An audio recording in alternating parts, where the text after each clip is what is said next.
Ok. Donc avec Dieu, nous ferons des exploits. Il faut le servir pour bénéficier de ses grâces et de ses bénédictions, de toutes ses faveurs. Et à la fin, pour obtenir le salut. L'évangile de Jean, chapitre 13, versets 31, 33 et puis 34 à 35. Ok, nous allons lire une petite partie. Jésus déclara: maintenant le Fils de l'homme est glorifié et Dieu est glorifié en lui. Si Dieu est glorifié en lui, Dieu aussi le glorifiera. Et il le glorifiera bientôt. Ok, donc après sa résurrection, il nous dit qu'il est glorifié. Et effectivement, nous voyons la gloire de Jésus. Nous voyons la gloire de Jésus qui est perpétuelle dans ce monde. Il dit son Père le glorifiera et il le glorifiera bientôt. Et il a déjà glorifié. Mais avant de retourner vers le Père, de monter, c'est-à-dire avant l'ascension, le Seigneur nous donne un commandement très important. Il dit: c'est pour peu de temps encore que je suis avec vous. Je vous donne un commandement nouveau.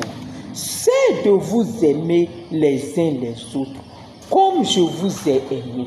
Le Seigneur nous demande de nous aimer les uns les autres comme il nous a aimés. Comme il nous a aimés. En effet, le plus grand des commandements, c'est aimer le Seigneur de tout ton cœur, de toute ton âme, de tout ton esprit et de toutes tes forces. Ça, c'est le premier des commandements. Mais le second des commandements, c'est aimer son prochain comme soi-même. Aimer son prochain comme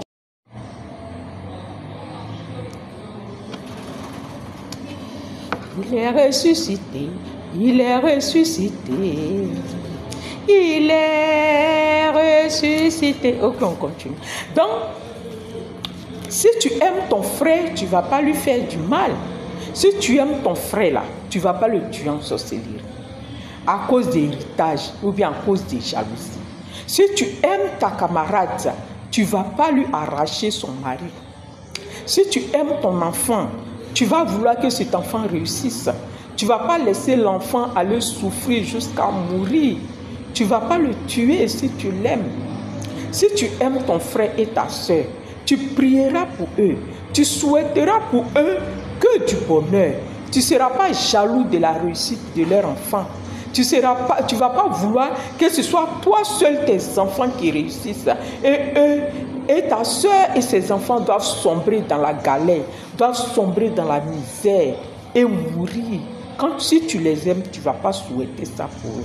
Si tu aimes ton enfant, tu ne vas pas le sacrifier, aller le livrer à des génies pour que sa vie soit une perpétuelle vie de misère, ou bien une perpétuelle vie de drogue, une perpétuelle vie d'alcool, ou bien une perpétuelle vie de débauche.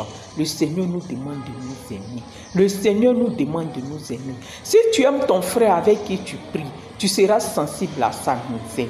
Quand tu vas voir que ton frère là, il est au chômage, qu'il est dans les difficultés, tu vas t'approcher de lui pour lui demander quel est son problème, pour lui donner un peu d'argent pour le soutenir, lui donner de l'argent pour aller prendre un magasin pour vendre ses marchandises, lui donner de l'argent pour faire son petit commerce. Quand tu aimes, tu aides. Quand tu aimes, tu pries pour. Le Christ est ressuscité, tous ses apôtres l'ont vu et ont proclamé son nom. Alléluia, amen. Le Christ est ressuscité, tous ses apôtres l'ont vu et ont proclamé son nom. Alléluia, amen. Ils ont tous chanté sa victoire sur la mort. Proclamons aussi son nom. Alléluia, amen. Ils ont tous chanté sa victoire sur la mort. Proclamons aussi son nom. Alléluia, amen. Ok, si Sur ce, je vais vous laisser. Que Dieu vous bénisse, que Dieu vous garde, que Dieu vous protège. Abonnez-vous, partagez, likez. Vous participez à l'évangélisation en faisant cela. Merci et bonne journée à vous sous la grâce de Dieu. Amen.